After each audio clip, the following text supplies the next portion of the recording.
Mwaramutse nakoze video igihe kimwe mvuga ku bantu bahimbaza communiste, bavuga ngo communiste ni nziza, communisme ni nziza, mugabo ugasanga hageze ko bajya kurondera akazi, bajya gushakisha ubuzima canke nk'impunzi, bose batera baja mu bihugu bitari communiste vy'i Burayi. Sinzi umuntu yacivuga ati Chine simenye impamvu batajayo kandi amajambere ahari koko ni puissance, kuko ni puissance évidemment évidemment amajambere arahari ni puissance, mugabo ntibajayo go figure kubera impamvu yihe nizo ndiko ndakubwira. Chine imeze nka communisme en fait. Communisme harimo n'ikintu ca nationalisme. Nationalisme no kuvuga wewe uri umunyamahanga muri Chine hariho limite y'ibintu udashobora gukora, so ntivyoroshe ko muri Chine ugenda ngo ube libre, uvuge librement ivyo ushaka, ukritizinge China baca gusubiza inyuma. Hari kwanza South African umwe afise n'umugore mu Chinese yitwa Spencer Zede ngivyo, mushaka kumuraba ari populaire, umenga yitwa Winston ikintu nk'ico. Winston nawe yakoreye muri Chine baramwirukana, bajya badoma yabakoreye muri Chine yami bamirukana, mugabo nayo umenga yavuye atashima. Donc ni communiste, ama opportunité abari limite.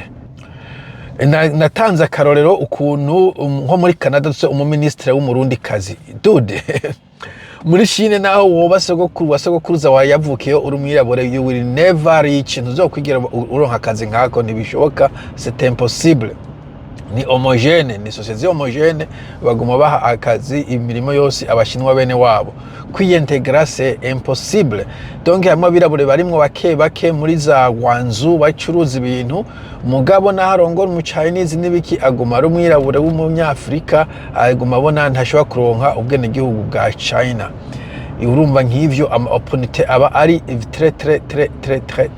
très limité. Nakubwira donc ukuntu hanze ushobora kuhashika ugacuba integre bakakwita umwene gihugu waho ambone di forme, nta gikintu na kimwe bakuzibirako, kugeza no muri parlement. Ugiye kuraba parlement zo muri Europe ubu haba muri za England, za Scotland, ubu Faransa, usanga harimo abantu babirabure batari bakeyi bari muri izo parlement zabo. Ugiye kuraba muzeye USA, FBI yonyene bakaye umuhindi, ivyo ntivyumvikana patera ibintu nk'ivyo. Amakamba komeye muri USA atwagwa n'abantu b'inyambukira, harimo za Google, ujya Sundar no muhindi, Nadia Satela ntiwumvaza muri Google no muhindi, umukuru wa Microsoft CEO, n'abandi benshi bari mu biti bikomakomeye. Ivyo mu bihugu ivyo bindi turiko turavuga c'est impossible. Donc gituma tujya muri Chine nuko opportunité ziri limité, kandi nyene usanga hameze nko mu Burundi kumbure, aho usanga ibintu vyinshi ari vya leta kubera niko communisme yubatswe. Iyo ari vya leta utuza kuri mu mugambo kugira ngo joininge, naho nyene bafise CCP, Communist Chinese Party, Chinese Communist Party, urumva ni nka SNDD, naho nyene tukura umudego kugira ngo uronke ikintu gikomeye cyane. Tandiske mu bindi bihugu haba ari entreprise privé, aho hayaringa bakurikije talent yawe, hanyuma ukazorimitwa naho talent yawe igarukira. Navuze ngo ntiharimo ubuntu bw'uburasizme hirya no hino, mugabo opportunité ziri muri West na gatoyi, ziri muri China ntizegereza na gatoyi, opportunité ziri muri West. N'abazungu bajya muri China ikintu bagiye gukorayo no kwigisha icongereza, benshi abari babita ngo ni loser back home, umuntu ajya gukora amadolari 20 ku isaha.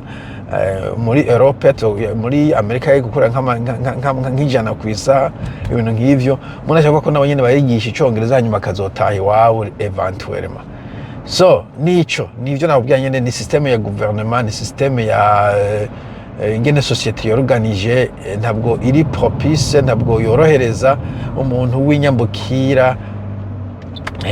Wanashaka n'abashinwa rega baba bariko baremigra cane, uzobaza abantu bari muri za Australia, za Canada, za New Zealand n'ahandi hatari hake, usanga abashinwa benshi bariko barava muri China bagenda ahandi nabo nyene wanashaka, kandi nabo nyene ntabwo bagenda baja mu Burusiya, batera baja muri West. So nuko biri foko, nubwo uba wanka urukwavu urashobora kuva kurunyaruka, okay, urashobora kuvuga bon je muzungu ndamwanka, Ubufaransa ndabwanka, Amerika ndayanka, kuri rezo ushatse kwanga umuntu nta rezo bisaba, umugabo ukavuga uti ndiko ndaraba objectivement, ndabona umenga abantu bari guhurumbira kuja muri ivyo bihugu kuruta muri vya bindi bihugu ndiko ndahayagiza. So somehow bijya bindi bihugu biza kuba biri superior ku bindi, haza kuba hari ikintu ca attracting abantu, kuko ubonye urugo ukavuga urugero rwo n'ubwo abarozi mwakorana abantu baguma bagendayo, kiretse ko mburuvuze uti bajya nabo n'abandi bapfumu cyangwa abandi barozi bagiye kugira inama nawe n'abandi barozi, urashobora kuvuga uti bo kumbe urugero rwo bararubeshya nta murozi rero, none we harimo umurozi,